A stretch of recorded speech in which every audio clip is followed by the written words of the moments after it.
All right, so thanks for coming out. This is the Art of Game Jam, basic talk on how to do awesome at game jams. So for some introductions, my name is Daniel Fairley. I've been doing game development as a hobby for the past 4 years or so.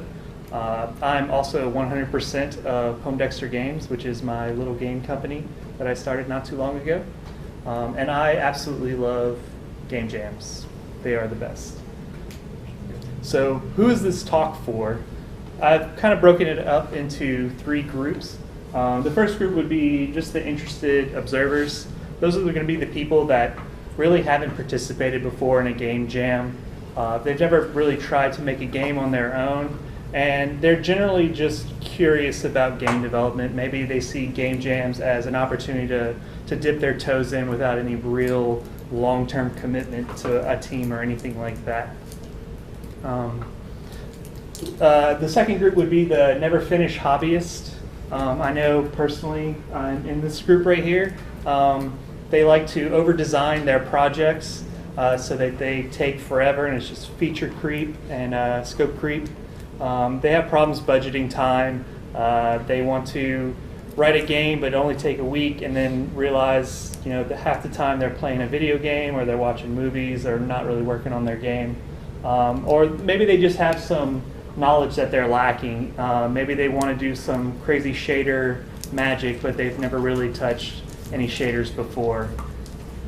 And generally I find that they're kind of afraid of criticism. Like, no, they don't want to show off their games early.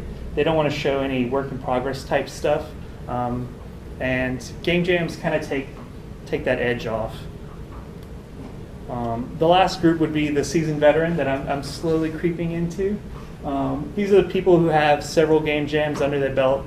They understand the ins and outs of game development and generally good game design. And they're probably looking to criticize me throughout this talk. So why participate in a game jam to begin with? For new people, first projects are extremely rough. I know when I started, I really thought I had a game idea that I pared down because I didn't want to scope creep myself. I wanted to get something done that maybe would take a year, that kind of thing, and even going on and trying to work through the multiplayer aspect because I wanted it to be online. It's just really rough. It's really rough going, and you kind of get demoralized as the further along you go. You realize that you don't feel like you've made a lot of progress. You don't really have anything to show, and people end up quitting after that. So for game jams, this kind of takes the edge off of that because you have 48 hours. Like for the arcade jam that's coming up, we have 3 days. So 3 days to make a game. Like if you make a game, great. If you don't, that's okay too. And things are going to be rough. So even the final product should be rough as well. So you shouldn't be afraid to go ahead and give it a shot. For hobbyists, it gives you an opportunity to try something new. If you haven't, maybe you have like an idea for a new game design, a new art style, that kind of thing. Game jams really give you an opportunity to try something new. And for veterans, it's definitely going to give you an opportunity to practice your skills, just really hone in on what you're really good at. And finally, I have a quote: being able to do something and having actually done it are not the same thing. I think there's this big myth around game jams that some people, they kind of criticize it, where they're saying, why write a game in 2 days? That's super simple. What's the point? I can do that in a weekend. Who cares? Like, there's nothing that comes out of it. Well, if they can write a game in 2 days and a weekend, like, great. Like a whole game, that's awesome. They should really start their own company and they'll be millionaires. But really, like, 48 hours is enough time to get a really, really good prototype out, but not much else. And a lot of people, they end up working on their games well after the game jam is done. So on a non-technical note, participating in game jams gives you an opportunity to meet new people. Personally, I would not be standing here right now if I didn't go to the Global Game Jam. That's where I met Nick, and I also met another guy, Ian, that I like to collaborate with. It definitely gives you an opportunity to be experimental. If you have some game design you're not too sure about, or you just want to try something that's completely off the wall, game jams are perfect times for that because you can work on it You can play with it as much as you want, get it somewhat polished, and then show it off to a bunch of people and see what they think. Another thing about participating in game jams is that you can fail, and that's perfectly a-okay. For Ludum Dare 22, only 35% of the people finished a game or said that they finished a game, according to a survey. So even if you fail, that's perfectly a-okay because you've learned a tremendous amount in a short amount of time, and you can take that knowledge and start working on another game. It's also to have fun. I think something like 97-98% of people said that they had fun participating in Ludum Dare, even though they might have failed. And from that, you'll definitely be hooked on game jams. I know I am. I participated in my first one about a year ago, and that was the Something Awful Game Dev Challenge, and it was about 2 months long, and half my team quit on me, like 11 days left, and I still pumped out a game as fast as I could and put it out. So that was it. Just kind of lit the spark under me, and that's what I've been using to continue my game development and definitely participating in more game jams. And this is the survey, if y'all want to look it up later, that I got these 2 facts from. So before the game jam starts, before a theme's announced, all that stuff, there's some really good tips, really good things that you can do to kind of prepare yourself for the game jam. You should definitely try to determine what your goal is for participating in the game jam. I know personally a lot of my goals come from my postmortems of previous game jams, but if you're new to it, maybe you just want to try to make a game in 24 hours or 48 hours or 1 week. Maybe you want to try collaborating with people. Maybe you really want to try sprite art and you want a really easy project to really try that out. Whatever your goal is, you should kind of keep that in the back of your mind when you start. Also, pick a fight that you can win. A lot of people, they think that they have a really small game, and they do not. Their game idea is way too big. You know, if you have a goal in mind, keep it somewhat approachable. You definitely don't want to, learn 3D modeling in 48 hours. You probably won't succeed very much, and you definitely won't have a game at the end. You should definitely decide if you want to collaborate. For some online jams, I like to work solo. For some in-person jams, I like to collaborate because it's just more fun to bounce ideas off people, and it's way easier to split up the workload when you're face-to-face. And plus, with artists and musicians, you can just sit there, share ideas, share food, and have a much greater chance of finishing a game in person that way. Remember that making games is hard work. It is really hard. If you have 48 hours, that's just a restriction on you. If you had infinite time, of course you can make a game, but it would still be hard. So keep that in mind when you're determining your goal. It's going to be hard, that's okay. You can pick a hard goal, just don't pick a ridiculously impossible goal. Do not try to learn a new tool during a game jam. That's definitely not the time to try something new. If you're familiar with Unity, go for Unity. Don't make this game jam an opportunity that you're going to start to try to learn Unreal for the first time, or I've never touched Blender before, but this is the first time I'm going to make a goblin to put in a game. Like, that's definitely not the thing you want to do. Seriously, do not try to learn a new tool. I've watched a lot of people fail from doing just this. They end up having maybe a sprite on the screen that moves around, and that's their big accomplishment. And yeah, that's great, but you're setting yourself up to fail. And people can't really play with a sprite on the screen. Remember that scope issues and feature creep cause running out of time a lot. So when you're coming up with your goal, make sure it's kind of well defined so that you're not, well, I'm going to learn Unity and I'm going to learn Mechanim as well, which is the animation system inside of Unity. So speaking of tools, there's definitely some tools of the trade that you want to have. So choose your engine or your platform that you're familiar with, like I said earlier. If you're good with Unity, stick with Unity. There's no point in jumping to something that you're not familiar with. It's definitely okay to have a base project set up before you start. A lot of people, they think that they have to come in with a blank computer, sit down, hear the theme, and then start working right then and there. And what you end up doing is you're fighting with dependencies for your projects, you're setting up your projects, you're setting up your GitHub repos, you're adding users to your GitHub repos, that kind of thing. And that eats up precious hours that you should be spending brainstorming, writing code, drawing things, that kind of thing.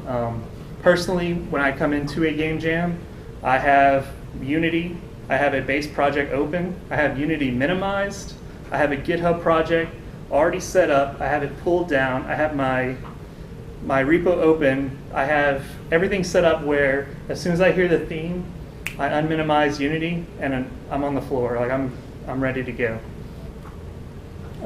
Another important thing is know your art tools. Even if you're not an artist, you should probably have something visual to play with if you're doing video games, for sure.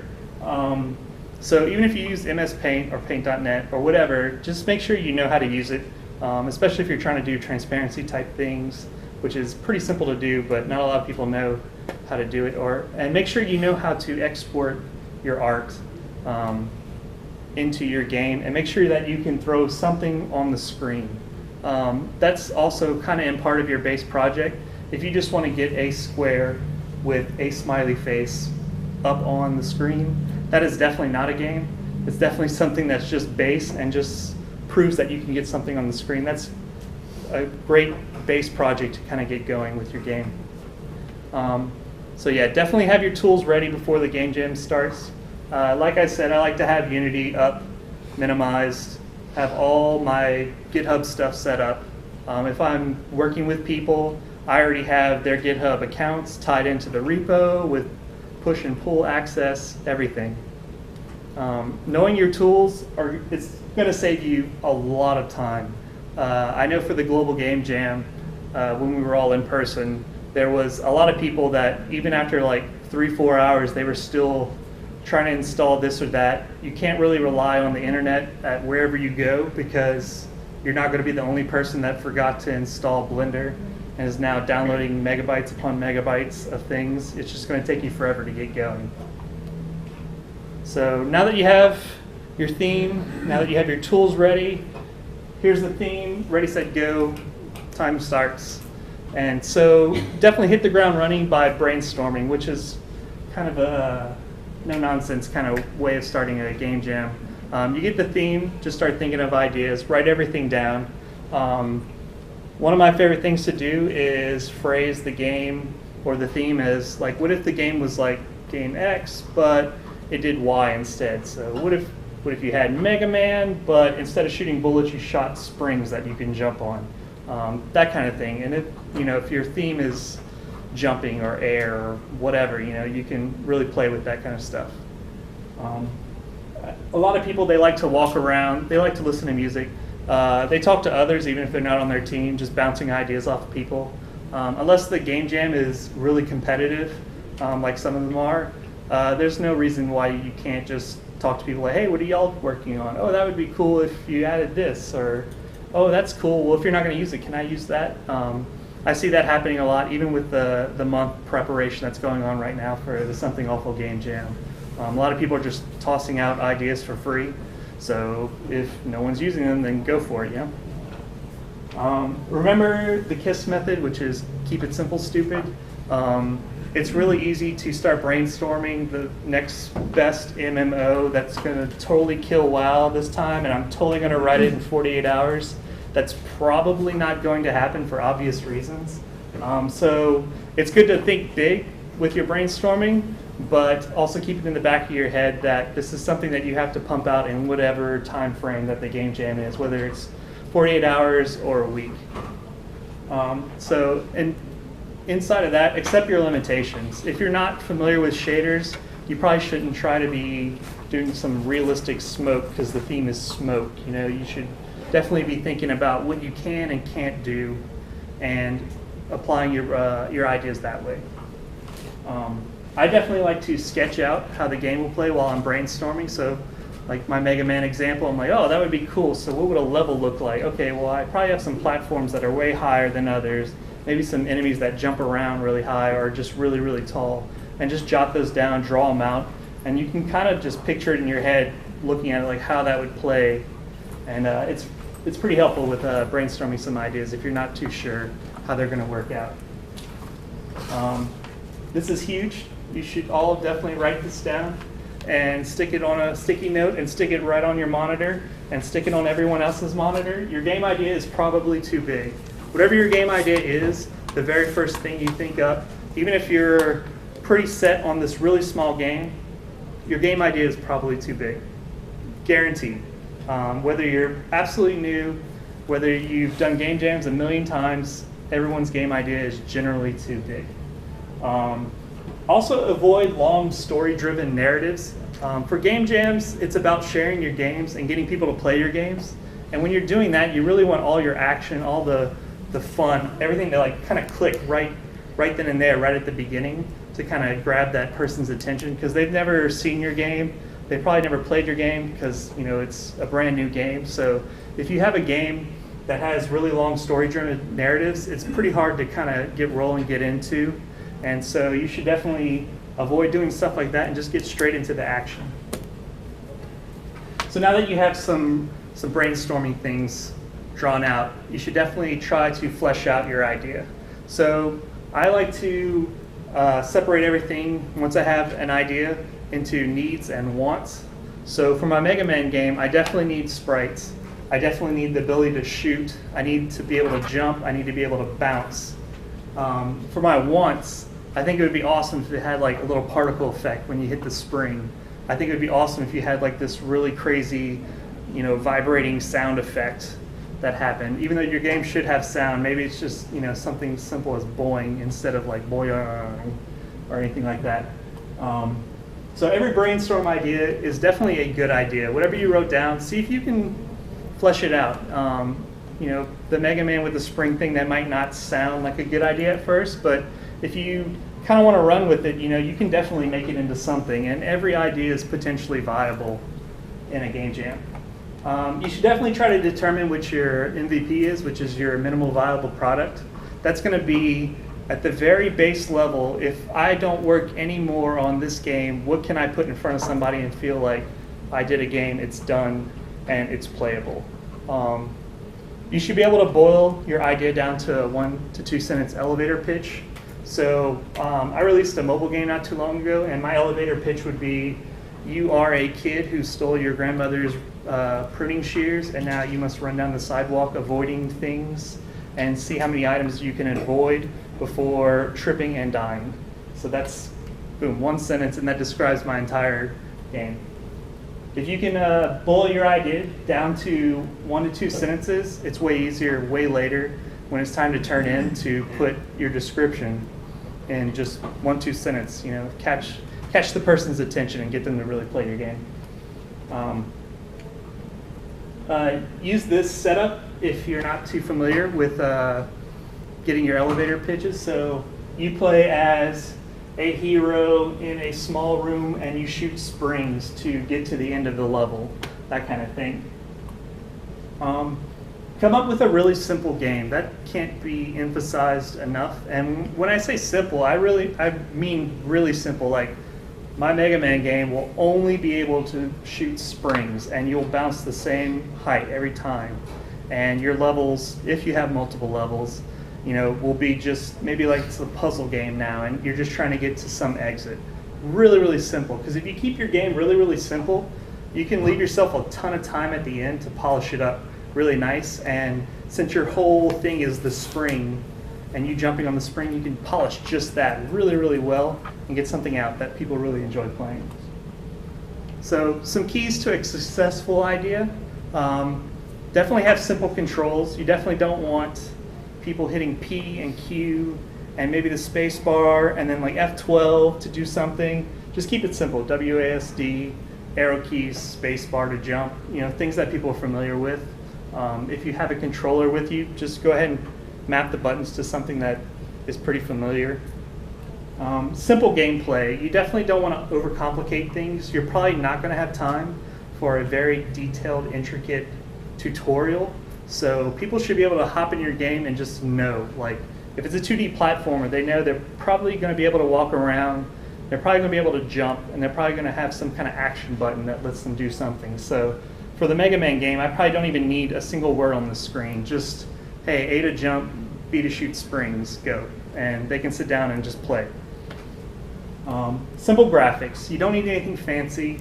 3D graphics will definitely take longer than 2D graphics. This is 100% true. I'm going to go ahead and make that an absolute statement. It's 100% true. 3D games are way more complicated than 2D games. So simple graphics, super huge. People have had great success throwing in a little bit of humor into their games. So maybe your Mega Man game, you're jumping on springs, but if you hit the ceiling, maybe you explode. Or maybe you like fall down or something crazy, something like a clown horn plays or something every time you hit a spring. All those little things, add a little bit of humor, it goes a long way. You should definitely have short, polished gameplay. Don't try to make 10 levels that are super huge and grand. Like make just maybe one level or 1 or 2 levels that are super polished, and that feels much, much better because people going into game jams to play the games, they understand that everyone's got 48 hours. Not everybody's super pro. So if you have 1 or 2 levels, that's enough. That's a game, that's playable. And if people like your game enough, then you can definitely go back and add some more levels, polish it up a little bit more, and release it. And make sure you jump right into the action, as I mentioned before. I definitely don't want the character running for half a screen before he has to shoot his first spring. Like I want the player to jump in and immediately know what's going on and immediately start playing the game. If you're doing online game jams, you're probably going to have a ton of people with a ton of entries. I think the last Ludum Dare had like 2,000 entries, or at least 2,000 people playing or submitted games.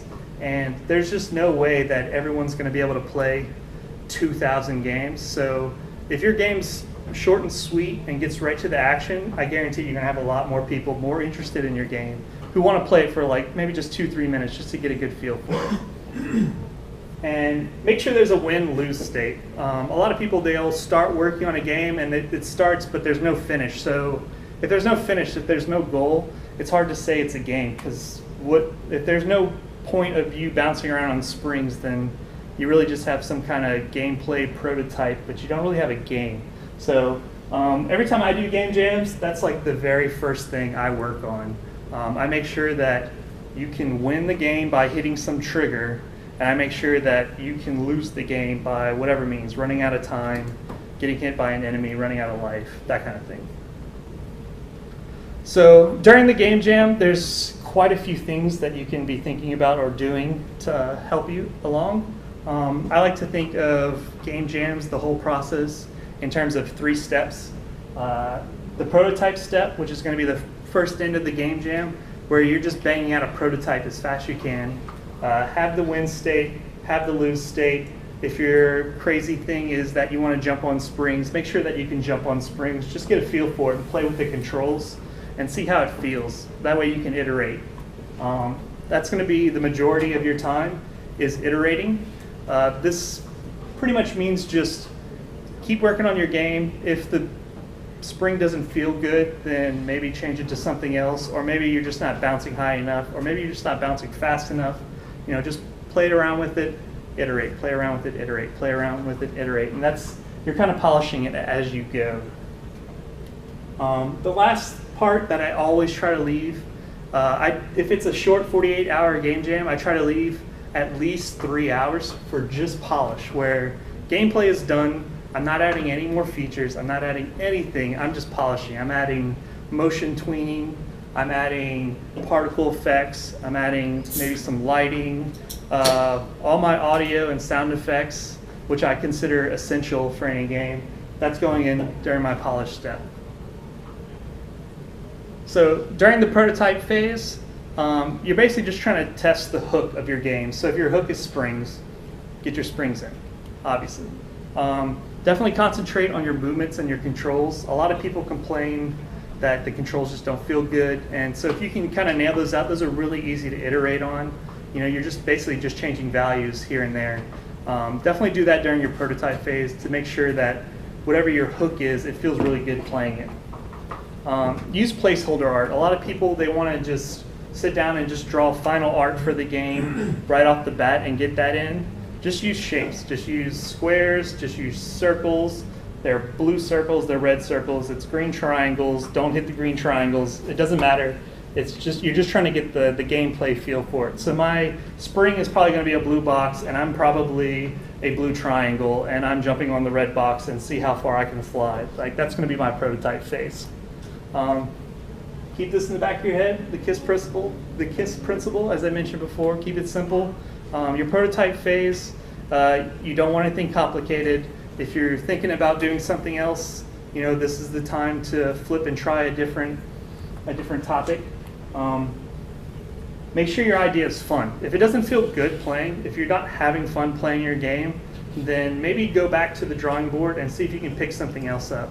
Maybe try to iterate it and take it a different way. Maybe instead of springs, maybe it's just like oil or something. Now you're just sliding all over the place. If it doesn't feel good during that prototype phase, it's probably not going to be fun way later when you're polishing it. And you're probably not going to be too happy with it. And remember that bugs can be features.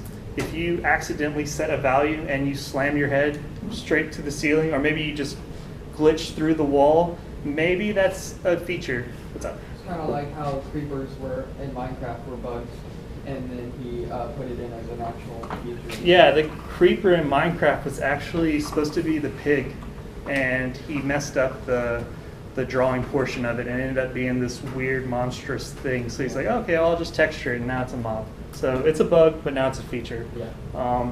I've done this in many games, like, oops, I accidentally have too many gibs when I explode. Okay, that's now 100% intended.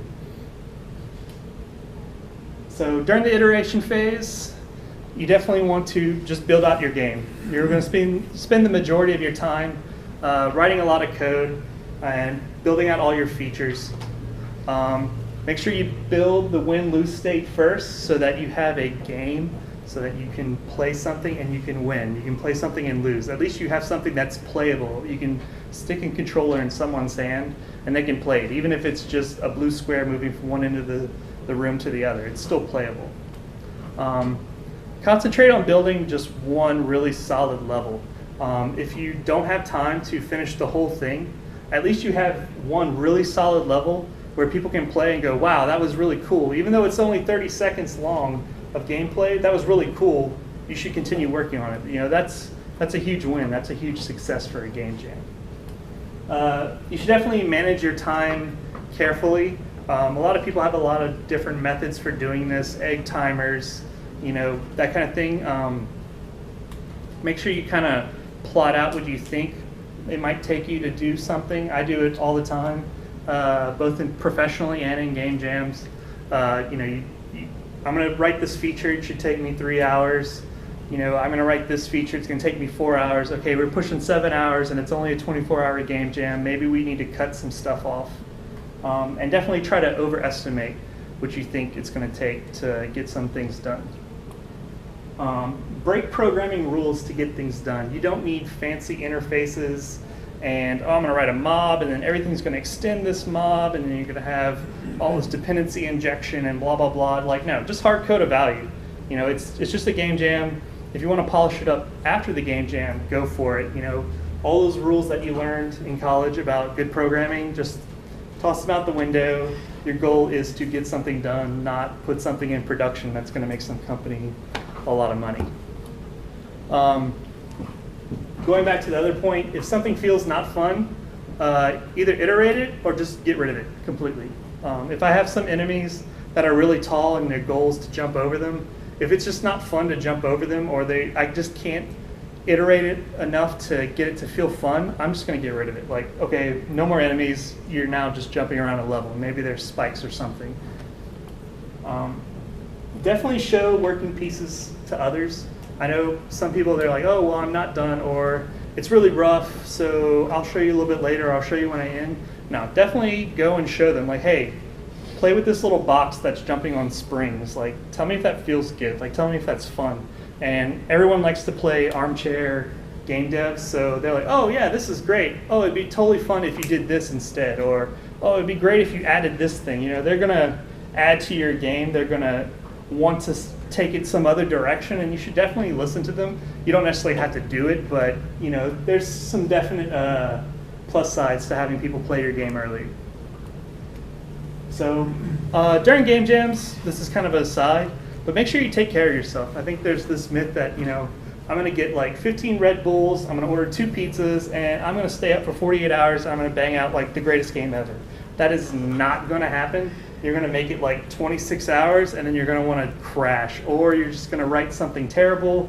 You're going to introduce bugs to your game that you have no idea how they got there once you wake up, that kind of thing. So take breaks often, get up, get a glass of water, walk around, talk to people, play some other games. If you're in person, if you're online, chat with some friends, maybe show them your game. Just take breaks often, just to kind of give your brain a rest, because you're going to be going for 48 hours. Even with sleep, you should definitely stay rested, stay well. Eat healthy, don't eat a ton of sugar and Red Bull and everything. For Ludum Dare, part of that survey, a large majority of people never had alcohol, didn't have energy drinks, didn't have coffee. A lot of them were just water and juices. And that's super important, just to stay kind of in the right mind while you're game jamming. Definitely get some sleep.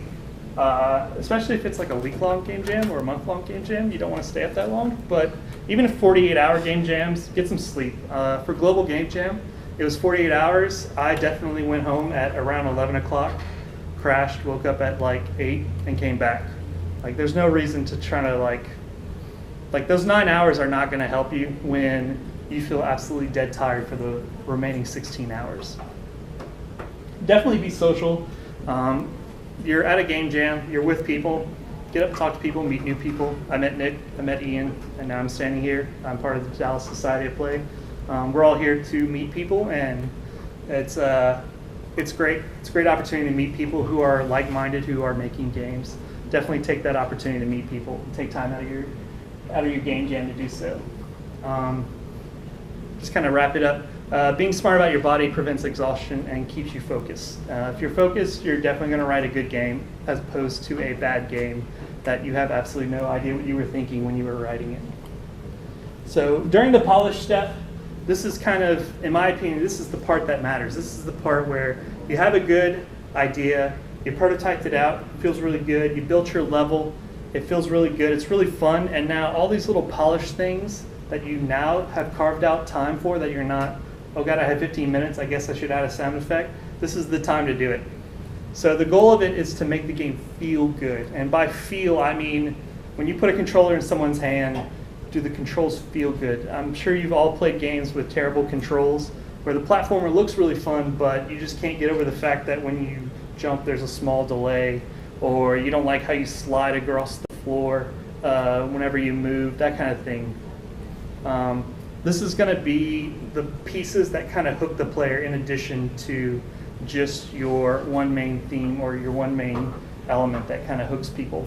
All those little flashy particle effects and stuff, that goes a long way, especially in a game jam when the expectation is that not a lot of people are going to finish, and whatever is finished is not going to look good. It's probably not going to feel good, and it's probably going to be half broken and full of bugs. But if you can just kind of carve off just the last hour at least and add just a little bit of polish, it's going to go a long way.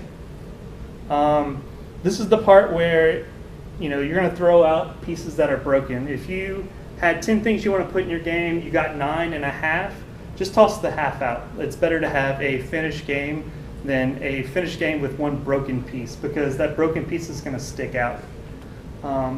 Clean up everything else that's staying. If I have springs, now I'm going to have animations for the springs. I'm going to have a cool sound effect.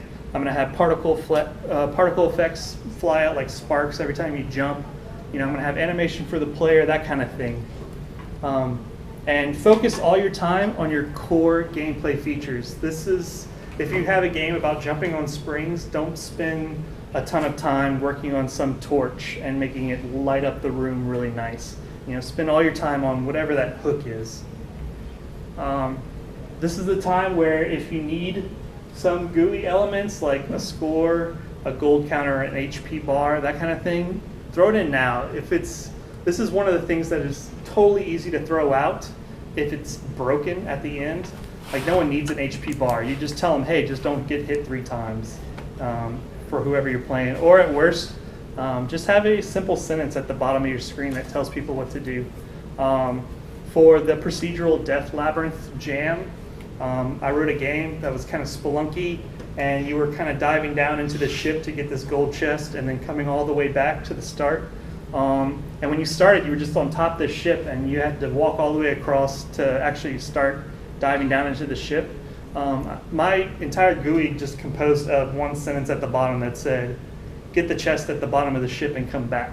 And it was an online jam, so just that one sentence was completely enough to get people to go, oh, I guess I gotta figure out how to get to the bottom of the ship, opposed to, I have no idea what I'm doing. Am I supposed to drive the ship? Like, what's going on? Why is there fog? Why are there ghosts? Add your audio, your tween library, particle effects, do all that stuff now. Tween libraries are awesome. If there's one thing you learn new, if you want to try something new, if you've never done something new and want to learn a new technology, this would be one of the things that is completely okay. Tween libraries, there's a ton of them, all kinds of libraries for all kinds of different languages. And when you add tweens, I guarantee it's like 1 or 2 lines of code.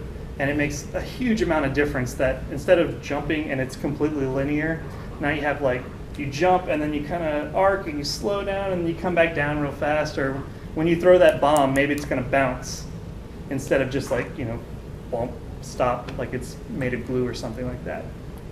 Really cheap and really easy to throw in. So Game Jam's done, you're wrapping all up. Plan to finish hours before the actual deadline.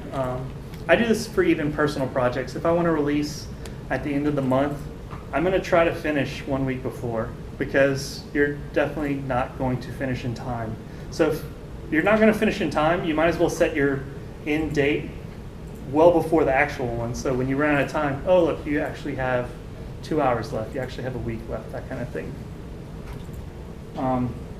Some submissions online, they require descriptions, screenshots, that sort of thing, and some of them are very stringent about the deadline, so make sure that you carve out a little time to get that stuff done. If you need to take screenshots, which are going to be super important in getting people to play your game, especially if you're doing Ludum Dare, where there's 2,000 entries, you need a really compelling screenshot to kind of attract people. The descriptions, they're actual words, and you've been programming for 48 hours, you just want to put semicolons everywhere, you need to actually write something descriptive, and that's where that elevator pitch comes in great. Make sure it's easy for people to play your builds. It's really up to the engine, but if you're using Unity, definitely try to make it like the web player. I think the new Unity 5 is supposed to have HTML5 support, so people won't even need that. But if you build out an executable, make sure it's nice, it's clean, it's in its own little zip. Make sure it works on all your different platforms, that kind of thing. So if you do an online game jam, this is pretty huge. This is why you want to carve out time at the very, very end. Try to upload really early. You and everybody else on Earth that's in this game jam are going to wait till the last 5 minutes to upload. And if there's a really stringent deadline, if it's a really competitive game jam, you're not going to have time to upload it way at the end, because the servers are just going to be bogged down. So definitely try to shoot. If it's a 48-hour game jam, it's now a 47-hour game jam. It's 46.5-hour game jam, because you need time to upload your builds. And normally you can upload a build first and then add all your descriptions and screenshots later. So if you have something working, definitely get it in early. If it's an in-person jam, it's another good idea just to finish up early, because now you can help other people. You can go and play games before anyone else does, because normally people show off their games and then they're gone, and then, oh man, what happened to that bat game? That was awesome. I didn't even get a chance to play it. You can definitely go, hey, what's going on? Let me play test your game real fast. Oh, it could probably use a line of instructions. You've been staring at your game for 48 hours. It's now the most intuitive game ever until you actually sit it down in front of somebody and they're like, I have no idea what I'm doing on this ship. And definitely, time to relax. You just finished a game, it's solid, it's released, and now you're like, that's your win state, So after the game jam, after it's done, you gone home, there's definitely still things that you can do related to the game jam. It's time to reflect, think about whatever your goal was at the beginning, and write a postmortem. I started a blog specifically so that I can write all my postmortems, and it doesn't have to be for people, it's just for yourself. It's definitely, here's my goal at the beginning. Did I accomplish that goal? Did I learn something new? So I like to answer a bunch of questions when I write my postmortems, easy to break up into sections. What was your goal? Did you accomplish it? Did you learn something new? Did you try that new art style? What did you learn about it? Anytime you answer questions about your goal, you end up coming up with more goals. Like maybe I did this art style, but man, it would be awesome with a limited palette next time. I'm going to try that. Definitely talk about what went right. My team was awesome. The sound effects guy was awesome. I totally nailed my prototype really early and got it really solid. I was really lucky about getting the physics numbers just right off the bat. That kind of thing. You should also talk about what went wrong. Not every game jam is perfect, especially when you have 48 hours or a week or a month to do it. Even with all the time in the world, there's still stuff that went wrong. Maybe you had trouble getting your engine set up. Maybe you had trouble getting your sounds in, or maybe you just didn't have time to get sounds. A lot of people, when they write this section, they're talking about, I ran out of time. So that's at least one thing that you can probably talk about, because everyone runs out of time, because everyone, if given enough time, would just keep working on their game jam submission until heat death of the universe or something. So, and then what are your biggest lessons learned outside of the goal itself? That's something completely personal. I tend to write about, learned about how to interact with people a little bit better. My very first game jam, my biggest lessons learned was make sure you kind of have people that other people can vouch for in terms of doing things. Like if they say, oh, I've never done a game jam before, I'm totally going to do all the sound for this game. You should be a little wary, but definitely be open to collaborating with new people, especially if you're way more experienced. But coming in new, as my first game jam, I ended up pulling in 2 other guys that were inexperienced just like me, and I decided to make a Parappa the Rapper style game and rely on someone else to do the music, and the guy flaked. So I had a bunch of art, I had a bunch of code, but no music for a music game. It was terrible. And definitely, you're going to be doing another jam anyway. Go ahead and figure out what your goal for next time is. And then also, make sure you provide a link to the game. Game jam games are definitely a portfolio piece for me. I tend to polish them up just a little bit more or get them into a playable state and then throw them up on my portfolio. There's definitely a lot of resources out there for game jams. I absolutely collect a ton of links. If you go here to this bit.ly link, you will find all of my links that I like to store in my Pocket folder, and there's just a tremendous amount of stuff there. I kind of tend to lean towards procedurally generated stuff. That's just kind of my niche, so it's going to be heavy that way, but there's tons of good stuff. Little programs that can make sound effects, all these little tools and stuff that help you in a game jam. I also absolutely love this book. Krister Katla started hobbygamedev.com. Guy's really smart and really knows game jams. He pretty much compiled all of the survey stuff for the Ludum Dare 22 that's in his book, and has a lot of people who have won game jams talk in his book about what they did and how they succeeded. And there's a lot of good tips in there that I didn't really put in my talk. I talk about how to succeed, and it's really good. You should buy it. It's like $9 for Kindle. CompoHub.net is a great website for finding game jams. It's just this huge calendar. Even if you don't go there, know that there's, I think Krister Katla, same guy, is doing one game a month.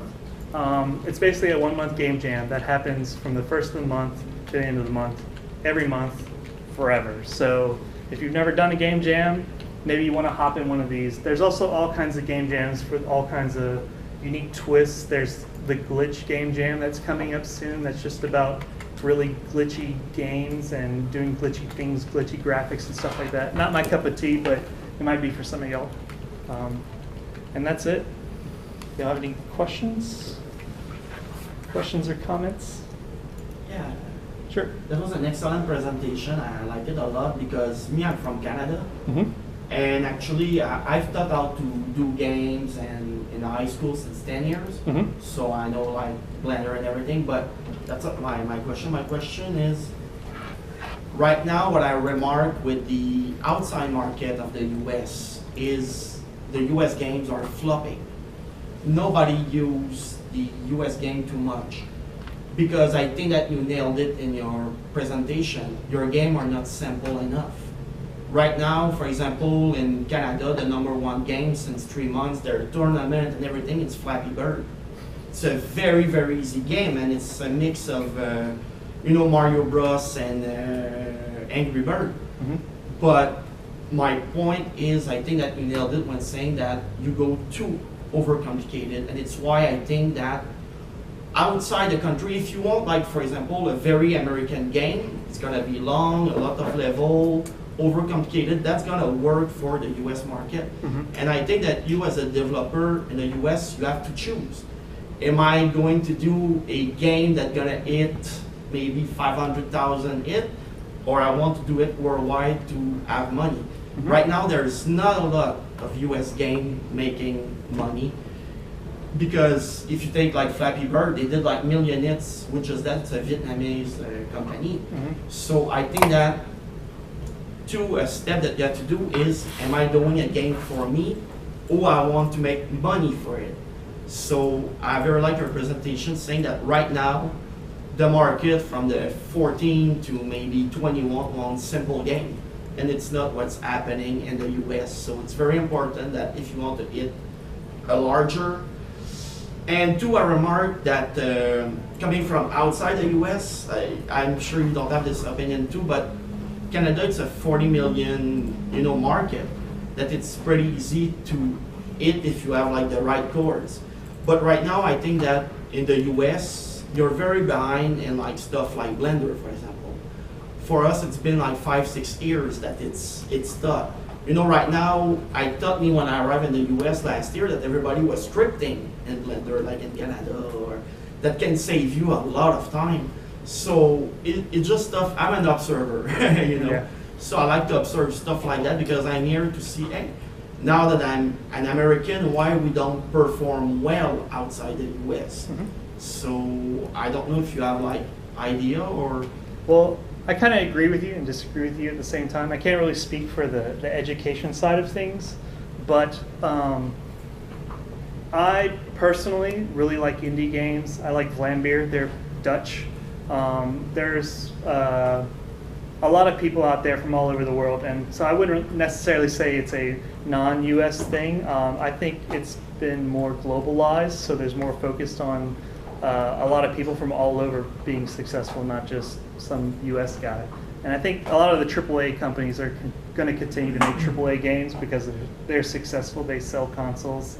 So I don't know if there's like a big issue with lack of market in the US for big AAA titles. I think that's probably the exact opposite. There's going to be a huge market, and they make consoles every few years just for that reason. But as far as indie games go, I think indie games have always been there in some form or fashion. I think now it's kind of fashionable to be indie, but it's definitely a good time just with all the kind of democratization of tools and all the help with GitHub, with Unity, with the asset store. You got these online game jams, you have in-person game jams. There's just people who want to make games, and I think that's the cool area to be in right now. And I think it's, you have kind of breakaway hits like Flappy Bird, which was a very simple game by one person. But for every Flappy Bird, you have like 10 million games that are on iOS that have not had 1,000 downloads. That may be really fun. It's just it's hard to market. I think that's a big issue with most indies. They have trouble marketing their games, and that's usually 50% of doing indie things is 50% right game, 50% you have to market it, or no one's going to see it or play it. It's why I love the indie game US scene. It's beginning. I think that it's a very, very in embryo stage. Mm-hmm. But it's gonna work if you keep it simple. Yeah. Because right now, because you stated like 15 times that you're kiss everything, because right now, Yeah. your games are the tendency to be too big. Yeah, it's yeah. If you have the team, you can go big. But if you're one guy, you want to keep it small. One of my favorite games right now is Nuclear Throne by Vlambeer, and that actually was a game jam game that they decided to polish, and now it's one of their big hits. And it's simple. It's super simple. You walk around and you shoot things. It doesn't get much simpler than that. Any other questions? So how long of a game jam should a first timer go for? Would you go for the 48 hour, or would you kind of look for something longer? Do you see an advantage for any length? So my very first game jam was 1 month of preparation and 1 month of actually doing it. So it was like a 2-month long game jam, but that's kind of unrealistic unless you are a member of something awful and just know that it pops up every now and then. I'd say go for it no matter how long it is. 48 hours, that's still plenty enough time to work on something and learn something. Now you know what you can and can't do in 48 hours. And if it's a week long, you're probably going to be working during the week. So you have to let that play into some of your time. But then now you know what you could do in a week. So I say all of them. Whatever one shows up first, go for it. And I mean, you're gonna fail a lot of times. There's a lot of game jams where I'm like put something out and I was like, I really wish I got that last feature in. I wouldn't really consider it done, but maybe it's done because it's playable. Having something playable is definitely a win condition for me. If it's playable and it's fun, like I'm solid. I'm happy with it, and I can always polish it later. So. I'll add to that too that you can learn 80–90% of the emotional, mental, logistical takeaways in the 48 hours as you would spending 2 weeks on something. So for me, it's really rewarding, especially at first, to like just throw yourself in a hole and see if you can breathe underwater for a few minutes, and then you either drown or you don't, and then you do it again. So Yeah. having something that's really long can be daunting, and then you have a failure, and it's harder to reset. So I actually think if you were to pick, I agree with your advice. If you were to pick, short isn't. Yeah, I would definitely go isn't worse short than what you first. do. Yeah, because you're definitely going to make a game that is too big anyway. So if you're doing 48 hours, you at least know that you have 48 hours, so you're going to trim that down to a slightly too big game. But So yeah. go the fail faster method. Yeah. And Rami Ismail, who's 50% of Vlambeer, actually did a really good article on Game Sutra about like doing a game a week. Just fail hard and fail fast and learn and iterate. Because you're not only iterating on your games, but you're also iterating on your knowledge of game development. When I did the Global Game Jam, like I kind of worked intermediately and talked to a lot of people and walked up and went home at like 10 o'clock and came back in the next day at like 10:30. Like it was very lax for me just because I knew exactly what I could accomplish in 48 hours. And I made a game that was way smaller than what I could do in 48 hours anyway, because it's in person. I assume that I'm going to be talking a lot. I'm going to be interrupted with people going, hey, what's that? It's hard to get in a groove of things. So always just try to make your game extremely small. That's like the biggest takeaway from this entire thing. It's just you make a really small game, like you can finish. Even on your first try, you can probably finish if you make it small. Anything else? Tips for themes, like maybe trying to differentiate yourself, take on themes. Yeah, themes. Yeah, an interesting take on a theme is pretty huge. I can't remember who said it, but they were like, whenever you do a game jam and you hear the theme, write down the first 5 things you think of and throw them all out, because everyone else is already going to do that. So if your thing is air, someone's going to do an airplane, maybe paper airplanes, maybe jumping up in the air, maybe something about falling, and then kind of take it somewhere else where maybe you have to breathe or something like that. Like take an interesting